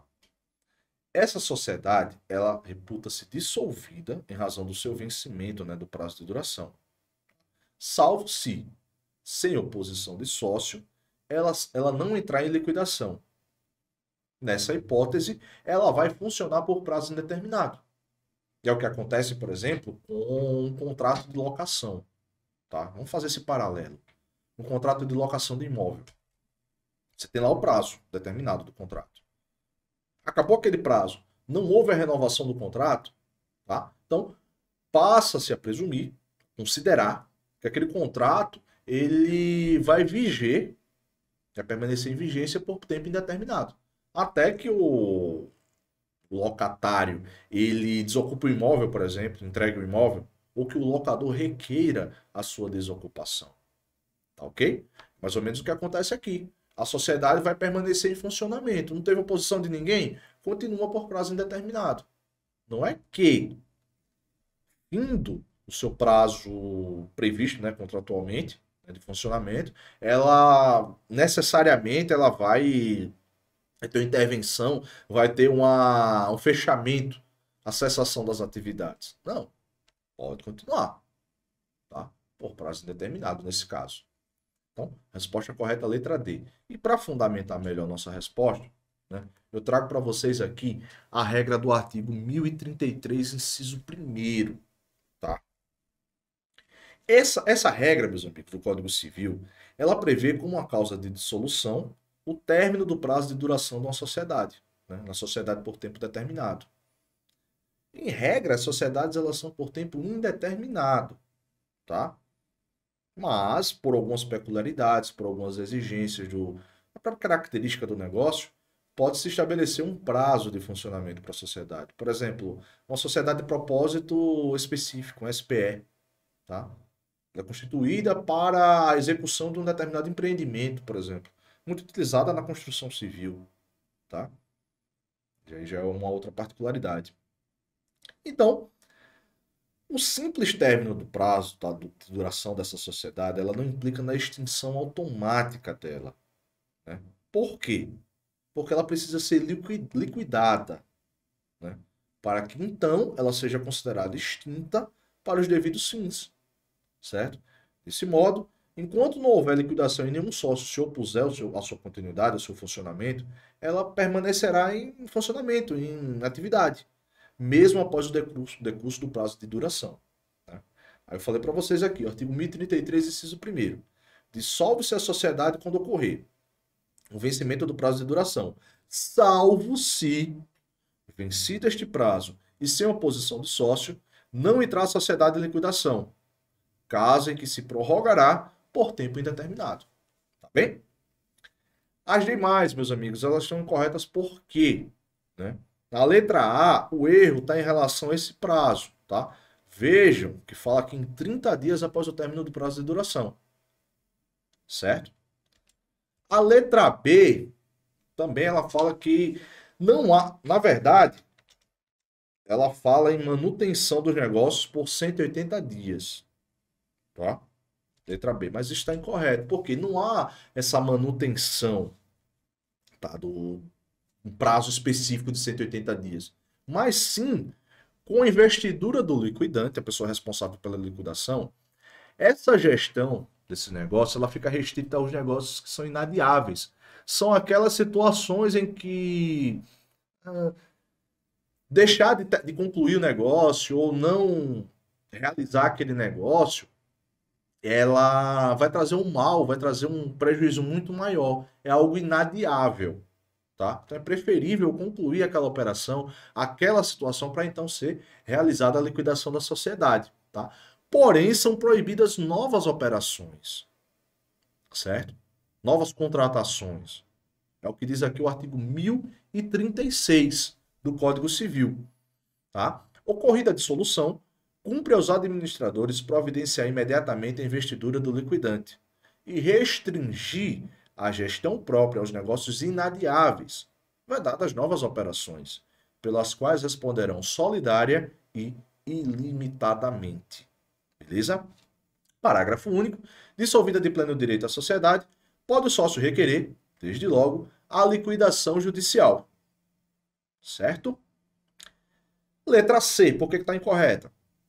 De fato, qualquer sócio pode requerer a dissolução judicial da sociedade, mas a nomeação do liquidante constitui obrigação dos sócios, não do juiz, tá? Podendo este até mesmo ser designado no próprio contrato social, ser previsto lá previamente, né? Ou ser eleito pelos sócios, né? É o que diz aqui os artigos 1034, 1036 e 1038 do Código Civil. 1034 ele fala o seguinte: a sociedade pode ser dissolvida judicialmente, a requerimento de qualquer dos sócios, quando anulada a sua constituição, exaurido o fim social ou verificada a sua inexequibilidade. Tá? 1036. Ocorrida a dissolução, cumpre aos administradores providenciar imediatamente a investidura do liquidante e restringir a gestão própria dos negócios inadiáveis, vedadas novas operações pelas quais responderão solidária e ilimitadamente. Ou seja, aquela responsabilidade que era limitada passa a ser ilimitada e solidária entre todos os sócios. Se por um acaso eles contratarem, tá, realizarem novas operações, novos negócios após a investidura do liquidante. Tá? A sociedade está em liquidação e eles ainda estão contratando, eles ainda estão realizando novos negócios. Aí a responsabilidade passa a ser solidária e ilimitada. É isso que a lei nos diz. Tá? Artigo 1038 fala justamente sobre essa designação do liquidante. Pode ser designado no contrato social, pode ser eleito por deliberação dos sócios e ainda esse liquidante ele pode ser uma pessoa estranha à sociedade.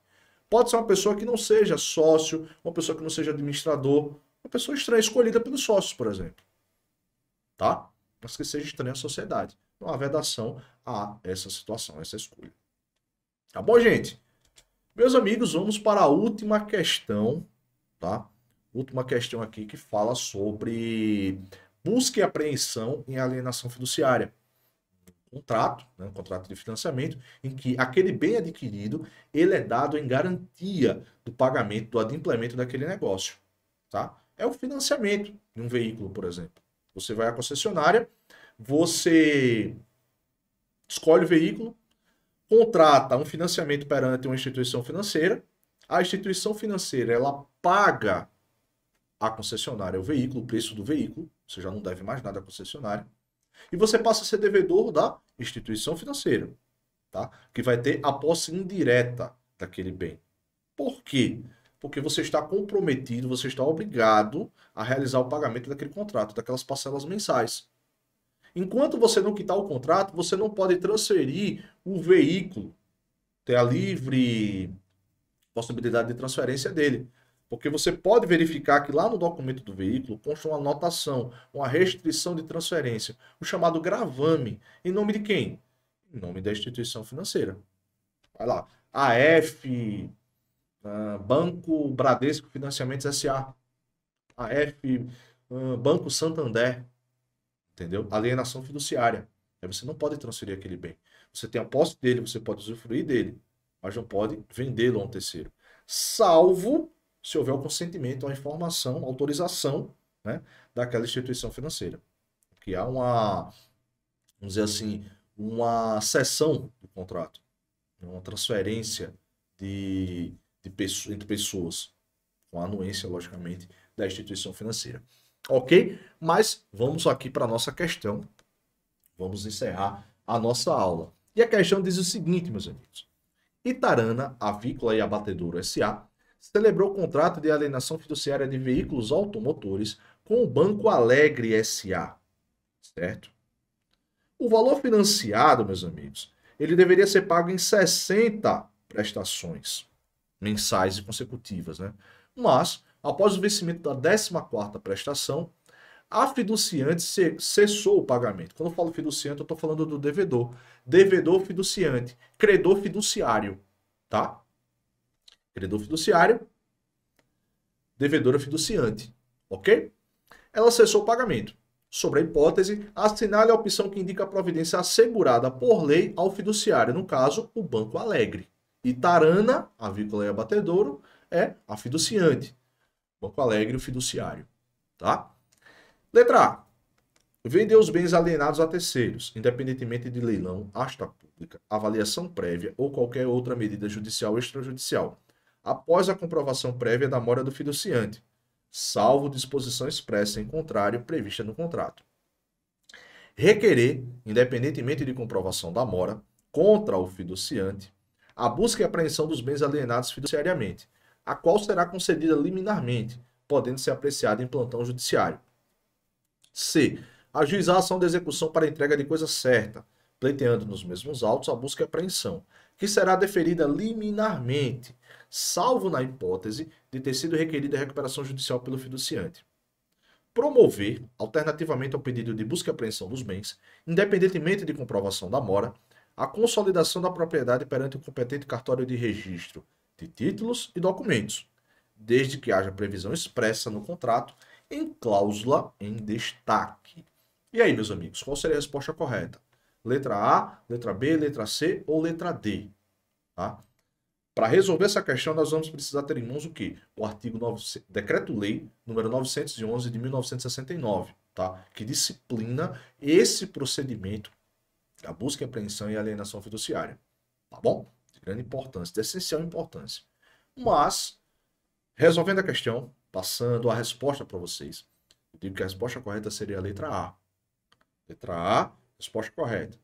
Tá? Diante disso, diante dessa situação, poderá o credor fiduciário vender os bens alienados a terceiros, independentemente de leilão, asta pública, alienação prévia ou qualquer outra medida judicial ou extrajudicial, após a comprovação prévia da mora do fiduciante, salvo disposição expressa em contrato, né, previsto em contrário no contrato. Tá certo? Então, ó, uma informação muito importante aqui na resolução dessa questão. Tá? Comprovação prévia da mora do fiduciante. Isso aqui é uma condição, meus amigos, para que ele possa buscar a posse daquele bem, a busca e apreensão daquele bem. Imagine se você não precisasse comprovar a mora. Ah, deu na telha do banco, né? O gerente, vamos buscar aquele veículo ali. Ele não está devendo, mas a gente quer, é interessante. Vamos alienar aquele bem, porque vai render um lucro maior nessa operação e vamos buscar. Isso é razoável? Não, não é razoável. Tá? Então, só com essa informação, nós já eliminaríamos aqui a letra B, tá? E qual foi a outra aqui? A letra D também, tá? Já eliminaríamos essas duas assertivas só com essa informação. A prévia comprovação da mora do fiduciante, ela é exigida, ela é indispensável, tá bom? Beleza? Mas por que as demais estão incorretas? Letra B, né? Falei para vocês a questão da independentemente da comprovação da mora, mas eu queria destacar para vocês o seguinte. Essa questão da liminar de busca e apreensão, concessão da liminar de busca e apreensão em plantão judiciário. Sim, isso é permitido, tá? É permitido sim, nós vamos ver mais adiante, tá? Por mais que pareça um pouco estranho, plantão judiciário é só para matérias de urgência, matérias que não podem aguardar o funcionamento, né, da justiça do horário comum, né? O expediente normal forense, ok? Pode ser apreciado em plantão judiciário, sim. É uma medida urgente, porque é muito fácil ocultar um bem imóvel, um veículo, né, por parte do fiduciante. Então, a partir do momento que aquele veículo é localizado, o seu credor pode ir lá requerer a sua busca e apreensão. Tá bom? A letra D, né? Promover alternativamente o pedido de busca e apreensão, independente de comprovação da mora. Não, aqui tem que ter a comprovação da mora. Já descarta isso aí também, tá? Por que que a letra C está incorreta, meus amigos? Por duas razões. A primeira, ajuizar a ação de execução para entrega de coisa certa, pleiteando nos mesmos autos a busca e apreensão. Não há essa acumulação. Você pode ajuizar a busca e apreensão, e se esse bem não for encontrado, você pode, por exemplo, requerer a conversão da busca e apreensão em uma ação de execução por quantia certa. Não é mais por coisa certa. Por quê? Se você não encontrou o veículo na busca e apreensão, durante a busca e apreensão, qual é o sentido que faz você converter a busca e apreensão em uma ação de execução de coisa certa? Não faz sentido. Você pode convertê-la numa ação de execução por quantia certa, mas não por coisa. Tá? E muito mais acumular as duas coisas, os dois procedimentos. Tá? Você pode ajuizar uma ação de execução por coisa certa, beleza. Primeiramente. Aí ela vai prosseguir até encontrar essa coisa. Tá? Então, já tem esse erro aí. O outro erro, meus amigos, que eu quero destacar para vocês aqui é justamente essa parte final, tá? Que fala, salvo na hipótese de ter sido requerida a recuperação judicial pelo fiduciante. O requerimento da recuperação judicial pelo fiduciante não é um impedimento por si só, tá? Ao deferimento da liminar de busca e apreensão. Porque esse procedimento aqui, da busca e apreensão, ele se sobrepõe ao regime de recuperação judicial. A própria lei, o próprio decreto-lei que eu vou mostrar para vocês, ele tem essa previsão específica, que a recuperação judicial ela não é impedimento à liminar de busca e apreensão. Salvo, meus amigos, no caso concreto, que isso vai ser analisado caso a caso, tá? Se no caso concreto, a busca e apreensão daquele bem, ela tornar inviável o exercício daquela atividade empresarial, daquela empresa que está em recuperação judicial. Um exemplo, vamos lá. Imaginem uma empresa de transportes urbanos. Ela adquiriu vários ônibus, né, através de instituições financeiras, perante financiamentos contratados com elas, né, e não adimpliu essas prestações, certo? Só que aqueles ônibus, eles são essenciais para o exercício da atividade. Imagine uma empresa de ônibus, de transporte urbano, sem ônibus. Como é que ela vai operar? Como é que ela vai gerar renda, gerar valores para poder cumprir com as obrigações que ela assumiu lá no plano de recuperação judicial? Não faz sentido, é diferente. Mas vamos dizer que essa mesma empresa, ela possua veículos no seu patrimônio, tá? Veículos de apoio, por exemplo, que tenham sido adquiridos mediante financiamento e que esses financiamentos também não foram adimplidos. Mas esses veículos, eles não são essenciais ao exercício daquela atividade. Eles podem ser apreendidos? Podem. Aí não tem problema. É diferente dos ônibus. Ok? Então, desde que ela venha cumprindo o plano de recuperação judicial e que aquelas condições ali, aquelas condições de pagamento estejam previstas e estejam sendo respeitadas no plano de recuperação judicial, ela pode permanecer na posse dos ônibus. Ok? Caso contrário, seria melhor decretar logo a falência. Tornaria inviável a continuidade do exercício da atividade. Ok? Então, a resposta correta, meus amigos, letra A, já deixei aqui claro para vocês, mas vou trazer aqui algumas considerações a mais específicas, tá? Vejam só.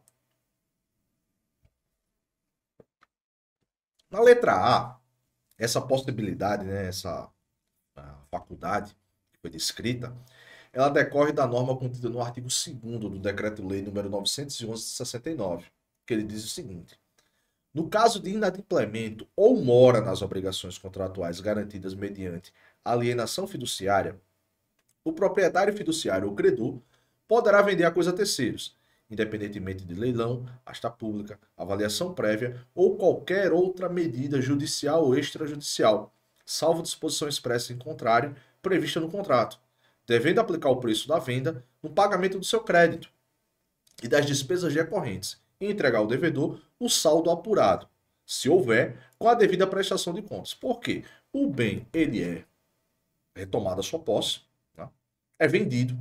E o produto dessa venda vai ser utilizado para a quitação do saldo do devedor do contrato. Caso por um acaso o valor da venda ele seja superior ao saldo do devedor, o que sobrar vai ser entregue ao devedor, tá? Isso nem sempre ocorre, tá? Porque geralmente quando nós estamos tratando de um veículo, há uma depreciação, né, desse bem pela sua própria natureza, tá? A gente elimina aí essa vedação. Sim, é possível sim ter essa venda judicial, extrajudicial, independente de leilão, asta pública, etc. Tá? É possível sim, beleza, tudo certo. Tá? Mas com a constituição prévia da mora, tá bom? Artigo 2º. As demais elas estão incorretas pelo quê? Por quê? Tá? Letra B. Eu falei para vocês. Para o ajuizamento da ação de busca e apreensão, é imprescindível a comprovação da mora desse devedor. E isso está previsto aqui no artigo 3º. O artigo 3º diz: o proprietário fiduciário ou credor poderá, olha só, desde que comprovada a mora, da forma estabelecida pelo parágrafo 2º do artigo 2º, ou inadimplemento, requerer contra o devedor ou terceiro a busca e apreensão do bem alienado fiduciariamente. Pode acontecer também desse bem estar na posse de um terceiro. Aí esse terceiro também tem a obrigação de entregar o bem, tá? Independentemente dele não ser parte da ação, a qual será concedida liminarmente, podendo ser apreciado em plantão judiciário. Olha só, tem essa possibilidade aqui, tá bom? Aí eu destaco para vocês aqui a súmula número 72 do Superior Tribunal de Justiça. A comprovação da mora é imprescindível à busca e apreensão do bem alienado fiduciariamente, tá? É um pressuposto. Essa constituição da mora, meus amigos, ela pode ser feita, por exemplo, com protesto em cartório, com o envio de uma notificação extrajudicial com aviso de recebimento, e não necessariamente necessita que esse aviso de recebimento ele tenha sido assinado pelo destinatário. Pode ser assinado por um terceiro, mas desde que comprovado que foi entregue naquele endereço fornecido no momento da contratação, no momento em que o contrato foi firmado, tá? Foi direcionado para aquele endereço? Foi. Beleza. Foi recebido, por exemplo, pelo porteiro do prédio? Vale. Essa notificação é válida. Foi recebido por um terceiro, ainda que não seja num condomínio edilício? Também vale. Mas foi remetida lá para aquele endereço, tá bom? Foi constituído em mora esse devedor, tá?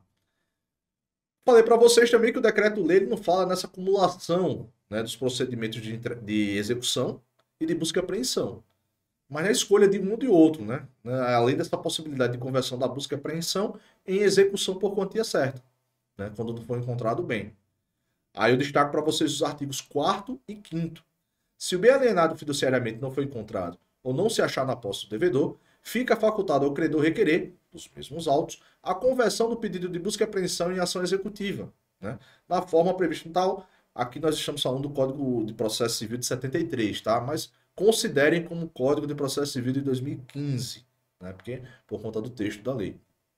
Artigo 5º. Se o credor preferir recorrer à ação executiva, direta ou convertida na forma do artigo 4º, olha só, ou se for o caso ao executivo fiscal, serão penhorados, a critério do autor da ação, bens do devedor quantos bastem para assegurar a execução, aquele valor da execução, tá? Além do mais, gente, eu destaco para vocês o artigo 6º-A, que fala justamente dessa possibilidade, né, da busca e apreensão do bem, mesmo diante de um pedido de recuperação judicial ou extrajudicial do devedor. Vejam só. O pedido de recuperação judicial ou extrajudicial do devedor, nos termos da Lei nº 11.101 de 2005, não impede a distribuição e a busca e apreensão do bem. Taxativo aqui, tá? Guardem essa informação aqui. Destaquem bem, tá bom? Certo? Expressamente previsto na lei, tá? Ainda que se questionado que a Lei nº 11.101 de 2005 veda, né? Desculpa, veda a busca e apreensão de bens do devedor sujeitos à recuperação judicial ou falência, vamos destacar também que essa questão, ela não falou, né, que esse bem está sujeito ao regime de recuperação judicial. Aquela questão da essencialidade do bem. Não foi dito nada disso, então não vamos considerar aqui. Vamos considerar como um bem comum ao acervo desse devedor. Tá bom? Era isso que eu tinha para falar para você. Opa, ainda a letra D, desculpa, gente, já encerrando aqui antes, mas deixa eu falar da letra D. Para o ajuizamento da busca e apreensão, é imprescindível a comprovação da constituição e mora do devedor, né? Súmula 72 que eu falei para vocês do STJ, tá? Para que seja exercido esse direito também, né? Da consolidação da propriedade perante o cartório de registro de imóveis ou de títulos e documentos, né? Do lugar do procedimento, é necessário, imprescindível, tá? A comprovação da mora. E que esta possibilidade, ela também esteja prevista no contrato, né? E ainda mais uma cláusula em destaque, porque ela é uma cláusula limitativa de direitos, nesse caso, do devedor fiduciante. Tá bom, meus amigos? Então, gente, vou chegando ao fim aqui do nosso aulão. Espero que eu tenha trazido a resolução dessas questões de uma forma bem clara, de uma forma bem objetiva e didática para vocês, tá? Pensei diferente em fazer a resolução. O Davi já está olhando aqui para mim, que está apontando para o relógio, com a tesoura na mão, que vai cortar o sinal, tá? Então, vou me despedir de vocês. Então, estava dizendo que pensei numa coisa diferente, numa aula diferente, de trazer esse retrospecto dos últimos 3 exames para vocês, tá? Para que a gente possa analisar melhor o que vem sendo abordado, que foi deixado um pouco de lado, né, pela banca nesses últimos exames, mas é praticamente aquilo que eu sempre falo para vocês. Gente, direito societário, ele é indispensável. Sociedade por ações, sociedade limitada, teoria geral do direito empresarial, tá? Isso sempre vai cair. Recuperação judicial e falência, também, tá? Com raras exceções isso não foi abordado, ok? E também com essa nova retomada do direito da propriedade industrial. É bem possível que haja também uma questão, tá certo? Não desprezem o direito empresarial, meus amigos. São 4 questões. 4 questões que podem ser decisivas para vocês na aprovação do exame de ordem, tá bom? E, meus amigos, diante de qualquer dúvida, deixe um comentário de vocês aqui nesse próprio vídeo mesmo, que vai ficar gravado. Eu sempre fico acompanhando. Estou sempre aqui à disposição de vocês para tirar dúvidas, questionamentos, complementar algo que foi exposto aqui também. Falem conosco também nas nossas redes sociais. No Instagram, por exemplo, eu estou lá no empresarial.simplificado, tá? Deixa um comentário de vocês, deixa a mensagem, a gente pode trocar alguma ideia sobre direito empresarial sem problema nenhum, tá? Eu gosto de falar sobre isso, por mais estranho que pareça que vocês achem estranho o direito empresarial, mas eu tô aqui, todo o meu esforço aqui é para vocês, para trazer o melhor auxílio, o melhor apoio possível nessa preparação para o exame de ordem, tá? E vejo vocês com a vermelhinha na mão, tá bom, meus amigos? Um grande abraço, um beijo, fiquem com Deus e até a próxima.